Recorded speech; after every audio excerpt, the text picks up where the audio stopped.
Welcome to the Zohar class. This week parasha, we have two parasha this week. Behar means on the mountain, Mountain Sinai, and Behukotai is if by laws. So Mount Sinai, and if you go, the name of the portion is my laws. If you go by my laws, that's what the Creator is telling Moses and the Israelites. But before we're going to start the class, we are still in Omer. So we're going to cover the last 7 lessons of the Omer from last week until today. Just a reminder, what is Omer? Omer is 49 days between Passover and Shavuot. And it's we don't have to do no action, we don't have to do nothing. It's just process of learning, transforming, getting better, just getting smarter, elevating our consciousness. Last week we said that we start the year with Passover, then we go to Shavuot, and then we reach Rosh Hashanah, Kippur, and Sukkot. So Omer is the period between Passover and Shavuot. We are learning how to become pure, how to purify ourselves, how to build a vessel to receive this huge light on Shavuot. You know, Shavuot, we stay up all night and we receive this tremendous amount of light. The more I change myself, the more I transform myself, the more I learn and practice, and I'm going to receive a huge light.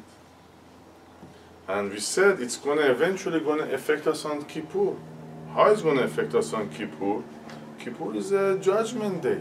You remember we studied that Kippur, there is a judge, and we are standing in front of the judge. And we know in spirituality there is no punishment, there is no mujazat. It's just how much amount of light we're going to receive for the next year. If next year I'm going to have 50 challenges, and I'm going to receive only 4 units of light, I'm going to be short. I'm going to have a tough year. But if I'm going to have 50 challenges next year and they're going to give me 100 amount of light, the whole year going to pass by very successful, beautiful. So how does it affect what I do right now in Omer Yom Kippur? Because the more I change myself, the more I practice these lessons, the more light I'm going to receive on Shavuot. You're going to like this. And this light is going to go to my portfolio. On Yom Kippur, when I'm standing in front of the judge, I say, hey judge, look at me. I did so good in Omer. I changed myself. I learned. I stopped the Lashon Hara. I stopped the negativity. I stopped the judging. And look how much light I receive in Shavuot. So when your portfolio is full of light, full of change, full of transformation, you say, oh, wonderful, that's nice. You know, we're going to give you much more light for the next year. That's the connection between Omer and Yom Kippur. We're going to receive a lot of light in Shavuot, and that's going to be our portfolio in Yom Kippur. That we're going to show we change ourselves, and look how much light we have. And the more light we're going to receive in Shavuot, the more light we're going to receive on Kippur. It's because two things alike, they're attracted to each other. And we are right after Lag BaOmer, and why we start partying and weddings and bar mitzvah. I'm sure all of you guys have been in something in the past few days. Why? I mean, if Omer is 49 days, why we start celebrating or changing, you know, after 33 days? It's a little bit technical, but it's beautiful. You know, we have 49 days. It's the lower 7 Sefirot. This is the first week, second week, third week, fourth, fifth, sixth, and seventh. Altogether 49 days. So, you know, we have the 10 Sefirot, which is the blueprint, which is the DNA of the universe. But in Omer, we have only 7 Sefirot. So it's like a macro 10 Sefirot. So we have, if it starts from Chesed, so this is in reality, this is Keter, this is Chokhmah, this is Bina, this is Zer and Pin, and this is Malchut. So it's going to be finished, it's done. After 5 weeks, we complete the whole cycle. So when we start on Chesed, we're going to end on Hod. Hod is the Malchut of the spiritual world. So these two, they are not included into this restriction of the Omer. I'm going to make myself more clear. So Omer is nothing about action. It's all about consciousness. So there is nothing physical to do. There's nothing action to do. It just learn and transform. And it's all done in our mind and consciousness. So it's over by Hod. Yesod and Malchut is the physical world. So when we practice, transform our consciousness, our mind, our behavior, our speech, we are done. It's going to dictate how I'm going to act in the physical world. And the last 2 weeks there's not going to be nothing new to learn. It's just inclusive. It's summarize what we learned in the past 5 weeks. It's not going to be a huge new lesson, but it's going to be very similar. It's going to be inclusive of the 5 weeks. So last time we stopped on gate number 31. And we're going to continue on gate number 32. Gate number 32 is Share Tahara, gate of purity. That's another secret, another connection to Yom Kippur. What word we use the most on Yom Kippur? You remember? Tetaharu, Tetaharu. We keep saying Tetarahu, Tetarahu. It's like purify, purify. So Share Tahara means purify. How pure you are. How much, honestly, how much pureness there is in you. Am I constantly selfish? I'm constantly thinking bad, God forbid, wishing bad for all people. I'm trying to be smart and sneaky and cheating other people. No, it's not going to work. In this system of spirituality, you have to be pure. No, به زبون فارسی خوب میگن خورده شیشه. No خورده شیشه. You have to be pure. The more pure I am now, the more light I'm receiving on Shavuot, and the better year I'm going to have next year. Honestly, if we go through the process of Omer, Shavuot, and Yom Kippur, a lot of judgment is going to be lifted from us. Because whatever obstacle, whatever issue, whatever challenges we have is nothing but cleansing process, by a judgment. If I learn, if I practice, if I become pure, I'm going to lift this judgment from myself. This disease doesn't have to last forever. Bad fortune doesn't have to last forever. Bad relationship doesn't have to last forever. It's a judgment. I made a mistake. They give me a judgment. I'm in a correction facility. So if I go through this process, this judgment is going to be lifted from us on Yom Kippur. So go through this process. Go back to the earlier lessons of Omer and practice it, and let this judgment let this judgment to be lifted from us. So that was Share Tahara, pure. It's a beautiful word. Be pure. There is one way they explain it in spirituality. There is purity, and this is impurity. It's like here I'm practicing giving, love, caring, compassion. I'm peaceful. I'm not judging. Impurity is I'm angry, I'm hateful, I'm screaming, I'm judging, I'm proud of myself, I'm worried all the time. So where are you in this scale? Today's lesson is teaching us to try to be pure. the more pure I'm going to be, the more light I'm going to receive on Shavuot. And the judgment on me is going to be lifted on Yom Kippur. Day 33, Lag BaOmer, Sha'arei Chaim Tovim, gate of good life. You know, life, we can have so many different kind of life. We can have an okay life, we can have a wonderful life, we can have a difficult life. He says, have a good life. Have a good life. And the secret of Chaim Tovim is the word Tov, good. You remember at the beginning of the Torah, when God created everything, He looked at it, and He says it's Tov, it's good, 10 times. He created the sun, it's good, wonderful. He created the earth, it's good, wonderful. Let's move on. He says, we had a class about this. Anything you do, anything you say, any act you do, look at it. Was it good? Was it nice? Was it constructive? Was it destructive? Did I say good things? Did I empower somebody? Did I bring blessing to somebody? Did I make anybody happy? So look at your words, look at your action, look at your thought, and make sure it's good. Tov.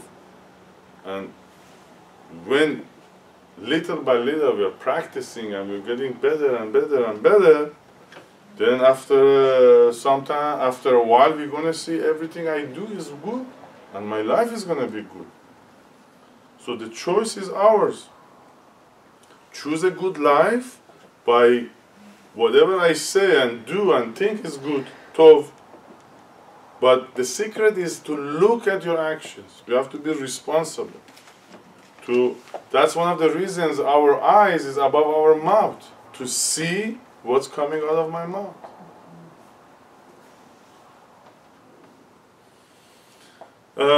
Next one, day number 34, is Sha'arei Chen v'Chesed, gate of grace and kindness. Grace and kindness, Chen v'Chesed. In a Kabbalah language, it means revealed wisdom. How are you going to have a life full of grace and kindness? When you reveal your wisdom, your chokhmah. I study, I learn, I watch the classes, I come to the classes, but I'm not revealing it, I'm not practicing it.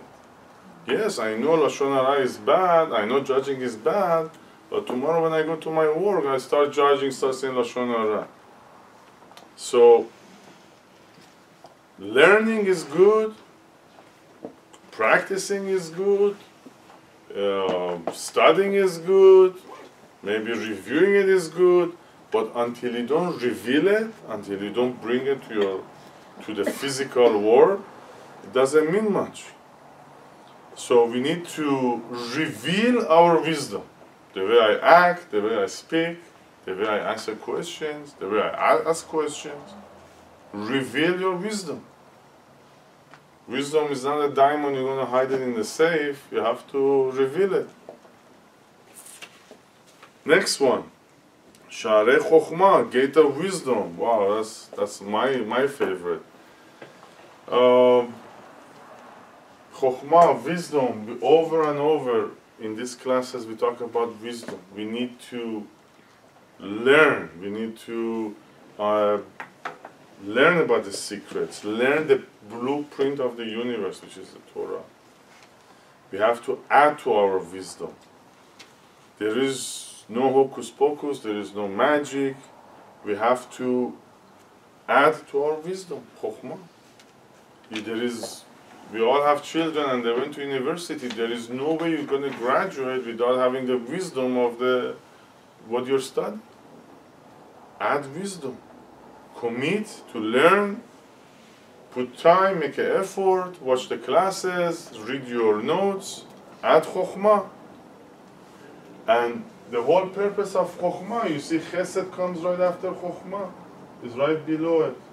The whole idea of having wisdom is to be a nicer person, to be a kinder person. I'm not studying to get recognition or to make money out of it. To become more kind, more nice, a better person. The next gate, gate number 36, is Sha'arei Chedva, gate of gladness. Again, it's a repetition. Chedva means happiness, means delight, means joy, but not the kind that I'm going to a club or to a bar, I'm having a good time for half an hour and then I'm dropping again. It's the kind of happiness, the kind of joy that it's in my belief system, that everything is for good. Whatever is in my life, has a purpose, there is a reason. I'm so blessed, I have so much goodness. Stop complaining. Stop seeing the bad. And that happens when I unite the physical world with the spiritual world. If I see only what's going on in the physical world, it's going to be a very tough life. I have to unite the physical world. Chedva comes from the word oneness. I have to unite my physical world with the spiritual world. All the lessons I learn, bring it to life. That's what's going to bring them the happiness to me. The next one, 37th, it was today, just passed, is Sha'arei Zrizut, is gate of diligence. Zrizut in Hebrew means fast, but has two aspects. One physical aspect, one spiritual aspect. Fast in a way that when there is an opportunity for me to do something good, I do it right away. If there is a sick person and I need to help him, I go in that moment. I make a plan to go right away. Not tomorrow, not next week. If your aunt, your uncle, your mom come to your consciousness, so you don't say, I'm going to call my mom tomorrow, it's too late right now, maybe she's sleeping, if it's not extremely too late. If she came to my mind, maybe she needs you, just to say hello, just to say I love you, just to say I miss you. You make a phone call in that second. Zrizut, fast. When you want to make a mitzvah, you don't think twice. When you're going to do a good deed, it has to be right away. They ask you for something, you do it right away. You don't delay. You don't delay a good deed. Whatever comes to your consciousness, whatever comes to your plate, whatever you face, you make an act on it right away. Not tomorrow, not in 1 hour, right away. The other spiritual aspect of it, Zrizut, means fast. It's like to have a fast character, fast smartness. Make an effort, don't forget, be careful, that's the spiritual aspect of it. They ask you a question, you have a wisdom, you try, put the effort to give the best possible answer. Go out of your comfort zone, if whatever come in front of you want to challenge you for how much you care about your comfort zone. So be fast in thinking, be fast in action, to do a good thing, to create light. The last one that it starts from tonight and until tomorrow night is Sha'arei Zuchuyot, gate of merits. We're all familiar with the word Zuchut, Sha'arei Zuchuyot. They said, this person has a zuchut from his father, this person has a zuchut from his grandfather, has a zuchut from Avraham, Yitzchak, Avinu. It doesn't come free. You have to earn the zuchut. It's a merit. We have to earn it. And in Hebrew, zuchut, the word zach means pure. Again, you're back to the purity. How pure you are, how much light you are creating. If I'm we all familiar with how much Abraham did, how much Isaac did, how much Jacob did, how much Moshe did, how much Aaron and Yosef and David did. These are our fathers. They're not like some distant other country people. This is our fathers. We have the right to receive their zuhut, their merit. How? When I'm as pure as Abraham. My house is always open and I'm welcoming everybody with love. Like Moshe, unlimited emunah, certainty. Aaron, Yaakov, how much pure you are. When we study the Torah, it's not stories. We learn about the character of all these people. So when we learn about their characters, we have to act like them. We act like them, we receive their merit.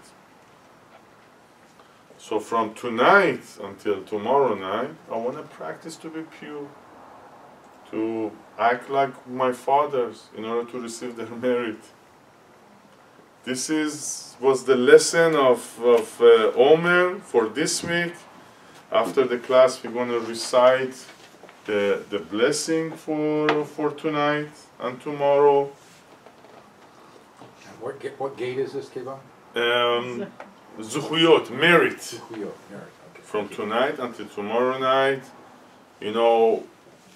I earn it. I mean, I deserve, not earn it. I deserve. This is the inheritance from my fathers. And get your ticket. All their blessings. Avram was the richest man. Yaakov was the richest man. Moshe was a huge leader. Aaron was Kohen Gadol.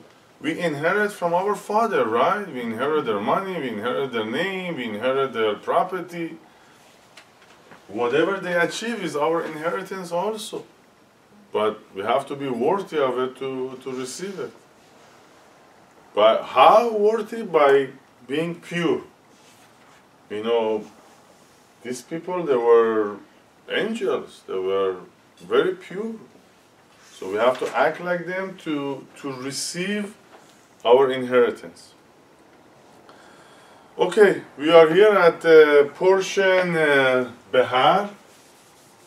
Behar means in the mountains. And the whole beginning of this portion is talking about Shabbat. Over and over, if you read it, it's talking about Shabbat. Maybe like 15 times mentioning Shabbat at the very beginning of the portion. He's talking about Shabbat and he's talking about the 7th year. There is a law in the land of Israel that you plant seed for 6 years and you let go of the 7th year. You don't plant anything, Shemitah. They call it Shnat Shemitah. And guess what the Torah says? So right away, as a Jewish people, businessman people, you say, hey, what are we going to eat on the 7th year? So the Torah says, the God says, don't worry. On the 6th year, I'm going to give you enough fruits, products that's going to last you for 3 years. On the 6th year, I'm going to give you enough products to last you. How? Why 3? Because for the 6th year, for the 7th year, and for the first year. Why? Because if I didn't plant anything on this, I'm not going to have nothing for the year after. So they said, work 6 years the land, the 7th year let go. On the 6th year, I'm going to give you enough for 3 years. Guess what? They're practicing this in Israel right now. You guys been in Israel, there's plenty of food. Even when they practice this, there is plenty of food. There's never shortage of food. Same thing with Shabbat. They said keep Shabbat. On Friday, I'm going to give you enough that's going to last you for Shabbat. And it's true. So, and there is another secret here. What's the numerical value of Behar? It's 2, 5, and 200. That's 207. What is the numerical value of light? Or is 6, 1, 200. Again, it's 207. So the name of this portion is Behar in the mountain, but in reality he's talking about or, light. And he's all talking about Shabbat. So, what is the secret of keeping Shabbat and the 7th year?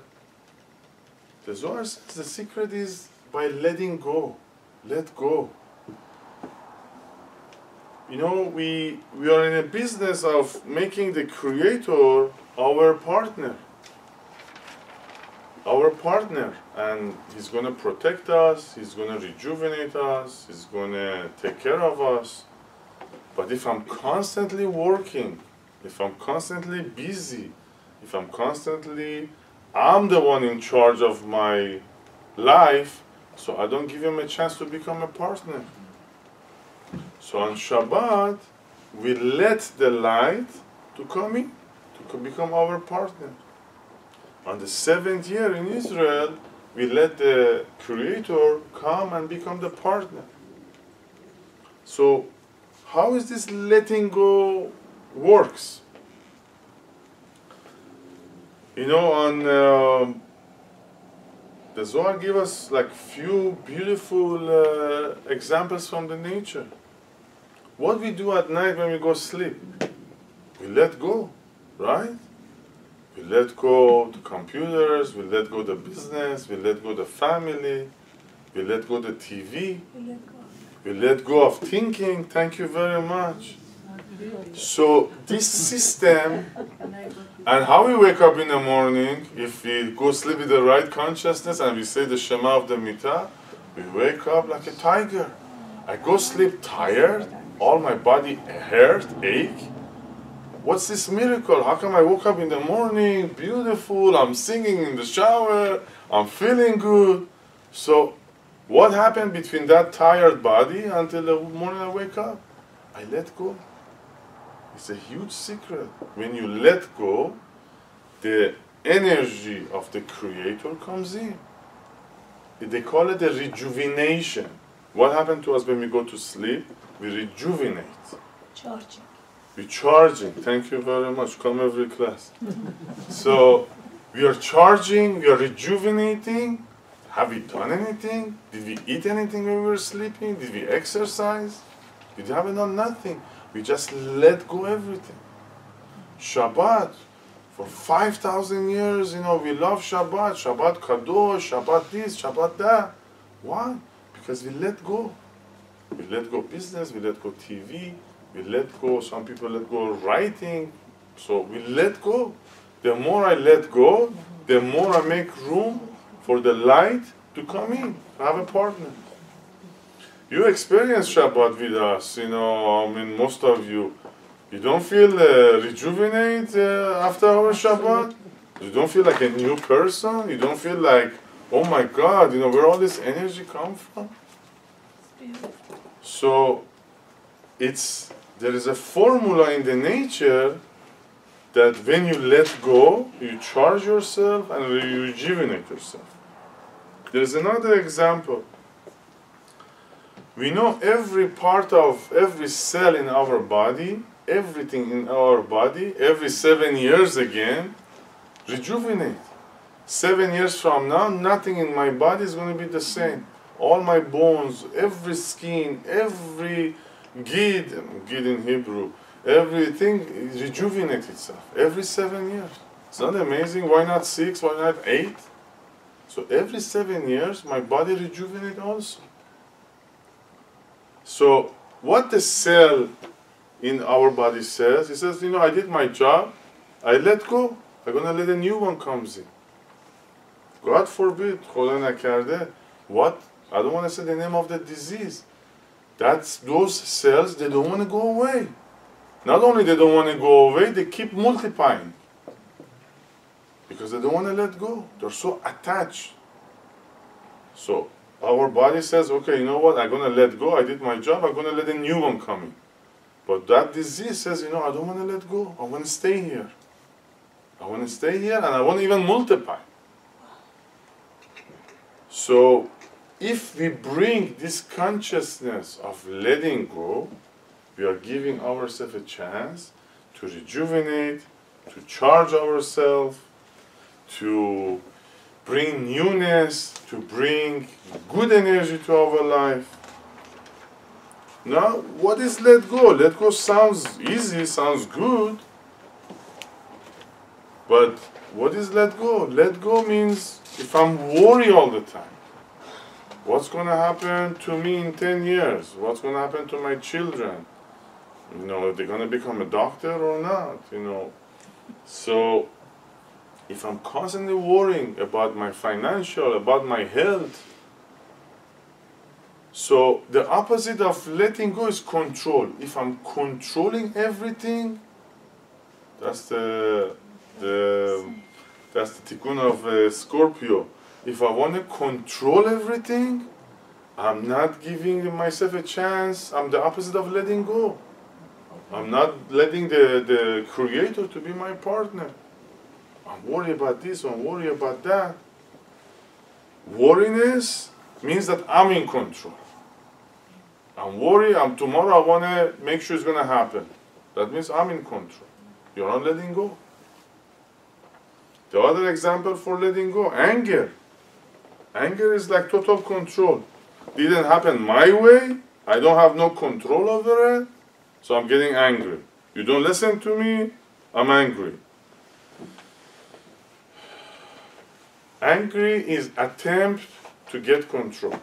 Anger is attempting to get control. So you have to let go. Judging, we talked about judging before the class. Judging means I'm not secure about myself. Judging means, you know, I'm not secure about myself. And by controlling other people's behavior, this guy is stingy, this guy is whatever. So I don't let the let go energy come in. Let me tell you guys a secret. Nothing is predictable. Nothing in this world is predictable. You cannot predict anything. It's an illusion. You cannot predict. What do you mean predict? That means I'm controlling. You cannot predict anything. So let go. Let go. And actually, if everything was predictable, it would be that they were robbing our free will. If I knew exactly what's going to happen tomorrow, I wouldn't have a choice. So I'm a robot. Like fanatic people, you know. So nothing is predictable. So by letting go, I'm not saying to be passive. You put a maximum effort in whatever is in your plate. You want to become successful, healthy, happy.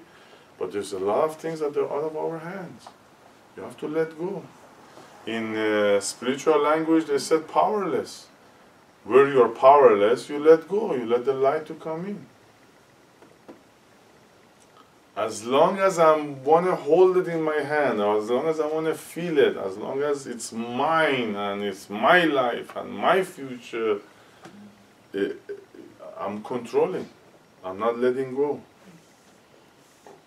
So, letting go is, again, you know, sometimes we have an issue and we cannot find a solution. What our parents used to say, let go, give it a day, give it a few hours, and you're going to find the solution. Who's going to give you the solution? The Creator is going to send a message, is going to come and rejuvenate and charge you. So the whole idea of the 7th year, the whole idea of Shabbat, is let go, give the handle of your life to the Creator. Let Him lead you. Let Him be in control one day of your life or any issues that you cannot find a solution for. In reality, we don't have control on anything. We don't have no control on our body. We don't have no control on the country. You don't have no control over nothing. If you believe that you're controlling something in your life, that's a total illusion. That's total Satan. If you believe that you are in control, the Satan is all over you. There is an interesting saying. He says, we don't have no control over anything and nothing and nobody. The only control I have is to choose if the light is leading me or the Satan is leading me. That's the only control I have. In the past few classes, we talk about Satan. We talk about Lashon Hara. So I said, don't pass on the negative things on Facebook or email or text. I'm in control. I'm in control of who's gonna lead me, the light or the Satan. The light's gonna tell me that this story, this post is damaging, harmful, so don't do it. But the Satan telling me, it's a gossip, let me give it to my friends, let me pass on the message. This guy did this, this guy did that. So in reality, we don't have no control over anything. The only control we have is to choose to be with Satan or to be with the light. There is a saying that at the beginning everything was wonderful and we are going toward a destination which is also wonderful. The Torah over and over promises it's going to be wonderful. The beginning was wonderful, the end is wonderful. And we are in the process of 6,000 years. And we are toward the end almost. We have another 200 years left. So he said there is two trains, there is two tracks. The track of light or the track of Satan. This one is full of, Baruch Hashem, we all on this track. It's full of happiness, full of health, making new friends, learning, transforming, changing. We have children, we have grandchildren, we're celebrating. Or we can be on the other train that it's painful, full of chaos, suffering. I'm worried, I'm depressed, I'm sad. So, we do zigzag. Of course, we're not here all the time. We go back and forth. But eventually, we want to be on this train. And by design, we fall into this train to appreciate, to realize what we are losing. So, this train is full of love, happiness, sharing, caring, compassion, like we spoke, our fathers. And this train is full of chaos, full of pain, full of business issues, relationship issues, health issues. So by studying Kabbalah, by practicing Kabbalah, by studying Zohar, Torah, we try to stay on the train of the light. So we're going to receive the destination. Either way, we're going to make it to the destination. But either with the happiness, love, good life, Chaim Tovim, or through Yisurim, like in Hebrew, through pain and suffering, we're going to have to learn to change ourselves. So the lesson is that we don't have no control. The only control we have is either this one or that one. Where do my life want to be?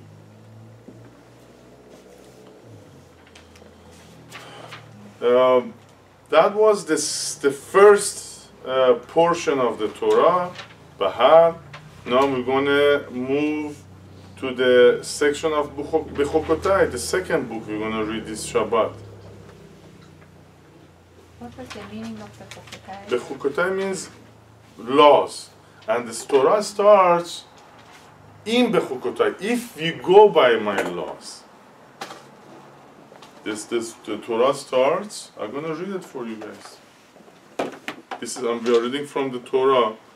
I'm going to read the first sentence. Im bechukotai tilchu ve'et mitzvotai tishmeru v'asitem otam. It says, if you follow my statutes and keep my commandment and do them, your life is going to be full of blessing, full of shalom, full of baracha.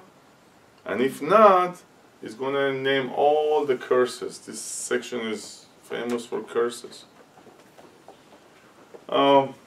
We don't have that much time. I'm going to make it very short and sweet. So, in Judaism, in Kabbalah, there is like two major consciousness, which is Ahavat Hashem, love of God, and the second one is Yirat Hashem, fear of God, fear of the Creator, love of the Creator and fear of the Creator. We're going to love this Amrit. So let's start with love of the Creator. And then we're going to read on the Zohar about the fear of the Creator. Any spiritual study is talking about love. We keep saying, you know, love is the most important thing. Love is the best medicine for every issue. Practicing love, you know, talking about love and acting with love. And Amijun says that for many years he was telling me, God is not giving love, God is love. And thank you very much. We're going to see how true it is right now. So if the essence of my Creator is all of love, and if I want the Creator to look at me, to protect me, to be my partner, I have to act with love. When he says love of Hashem, Ahavat Hashem, it's not like, you know, I'm going to sit home all day and I'm going to say, love, I got you. No, we have to love His creative. The God we are looking for is among us. Is the people, is the animal, is the vegetables, and is the inanimate. You want to love God? Love everything and everybody in your life. You know, for many years, we come to Kenisa and we see people and says, oh God, I love you, and you're so wonderful, and I love you. You know, there is a lot of women, Baruch Hashem, in this Kenisa. I'm sure in your single years, you experience a lot of men that come to you and says, I love you, I love you, I love you, but with no action behind it, with no commitment behind it. Just said, I love you. Did you fall for it? Did you just by saying somebody, I love you, did you fall for it? You say, okay, I'm going to marry you? No. So if I come only on Shabbat, or if I show up only on Yom Kippur, and I for 24 hours I'm going to say, oh God, I love you, you think he's going to get his attention? You know, it doesn't work that way. So a Jewish person, a student of Kabbalah, work for 6 days, practice, change the world, create light, give love, make action, give love to your neighbors, co-workers, family, love yourself, love your life. And then on Shabbat, when you come and say, oh God, I love you, they say, okay, I saw you for the whole week. You put the action behind your words. You know, you cannot cheat God. You know, He knows what are you doing. So just showing up on Shabbat and say, I love you, you know, I need a car, I need a house, doesn't work that way. You have to put the action behind it. You love everything, you love everybody, you love your life.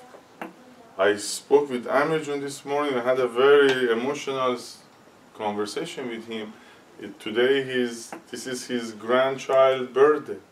He says, oh, I love my God, I love my life. Such a blessing. I have a grandchild. This is his birthday.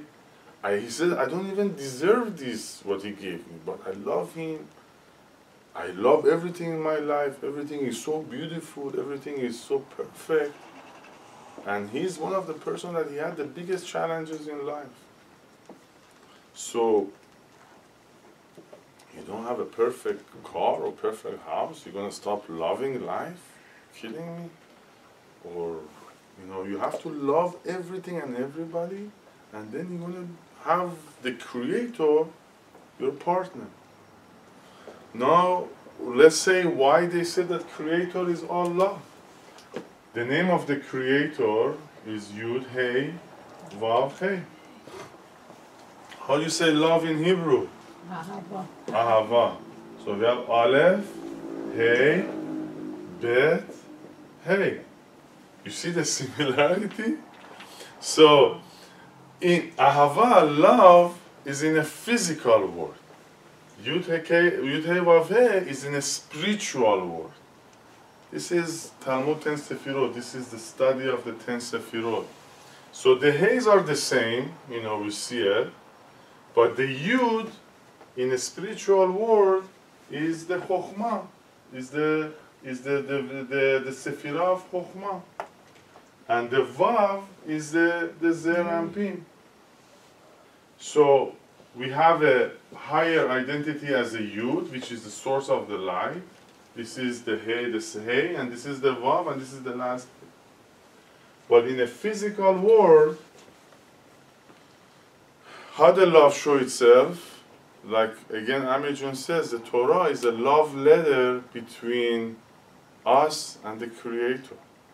He's writing us his love letter. So the Aleph is the first Torah, and the Bet is the second Torah. Our Torah starts with the Bet. So there was a first Torah that we don't have access to with Zohar and all the secrets we're trying to find access to it. And the Bet is our Torah.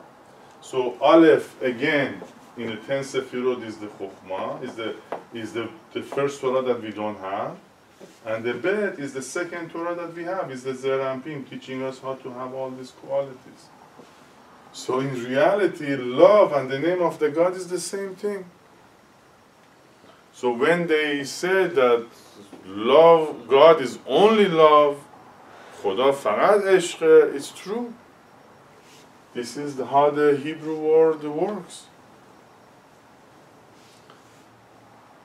You want to attract a businessman to your life, you act like him. You want to attract whatever, you act like that.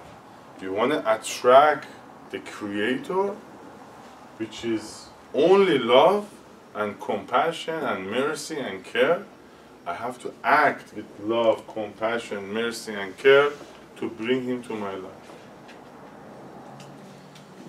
How was it, Amir? Nice? Love and God. The second part, let's read the second part from the Zohar. It's getting really late. It's talking about fear of God. Let's find out what fear of God is. We are in book number 16. We are in page 315, section 6. Before we read it, I want to put the consciousness in you. We want to have a healthy fear.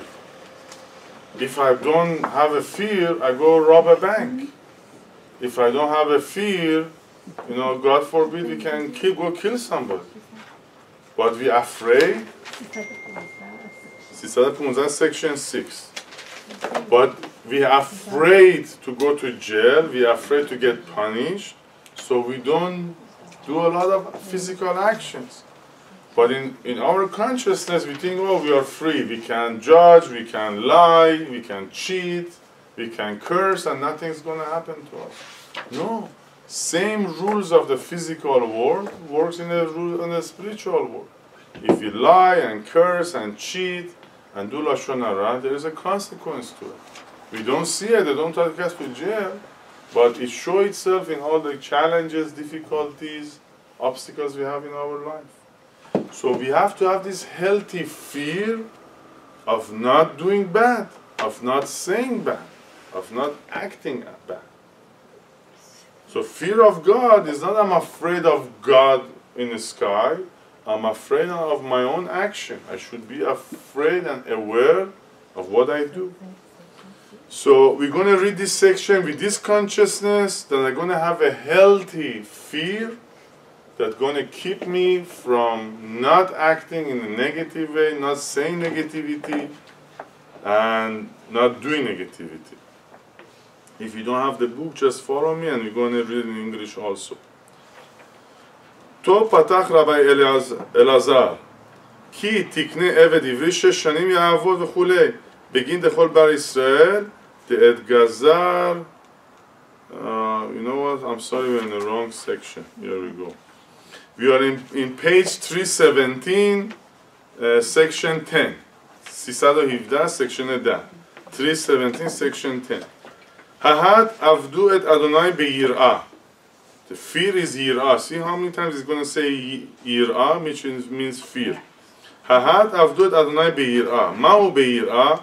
Kada rashid chokhmah yirad Adonai. V'da malchut shamayim. U'begin kach ol malchut shamayim. V'ad ha'i bekadmita hu dekula men ochach. Tefila bekadmita shel yad. Begin debhayu aya l'sha'ar kedusha. Ve'i ha'i lo eshtakach legabea. Lo shari beya kedusha la'ayl. Begin kach bezod yavo aharon el kodesh v'chule ktiv. It is written, serve Hashem with fear. What is meant by fear? It is as it's written, the fear of Hashem is the beginning of wisdom. You can read the rest at home. The fear of the Creator is the beginning of wisdom. And wisdom means healing, success, happiness. If I'm constantly have a healthy fear, again I say healthy fear, not I'm afraid of even moving. If I constantly have a healthy fear, am I angry? Am I screaming? Am I hating? Am I judging? Am I controlling? I have to have a healthy fear. If I get we're going to go back to last week's class. If I get an email, if I get a text, if I get a post in a social media, I have to have the fear. If I'm forwarding it, am I creating light? Am I creating goodness, happiness? Or am I create destructive? Am I hurting people? Am I making them worry? If I'm making them depressed, if I'm making them delusional, again, we have a choice. The only choice we have, if I'm a soldier of the light or I'm a soldier of Satan. So I have to have this fear of doing the right thing. And nobody can tell you if it's the right thing or not, only yourself. With education, with constantly studying, learning, adding to your wisdom, you're going to have the knowledge to make a choice if this is the right thing to do or this is the wrong thing to do. If I'm reactive, without wisdom I'm doing it, then obviously I'm going to be on the train of Satan. Remember last week class we says, if I choose truth before love, it's going to be wrong. I'm making a wrong choice. But if I'm choosing love before truth, then I'm making the right choice. If I'm making the choice with knowledge, if I'm making a choice with wisdom, then I'm safe. If I'm making a choice with no knowledge, just randomly, most likely I'm going to be wrong. We reached the 1 hour. Stay in your places. I have 2 more nice stories to tell you. But for the people on the camera, thank you very much. Have a nice week. I hope if you missed the other days of the Omer, go back to the other classes and try to study the whole lesson of the 49 days of Omer. Thank you very much.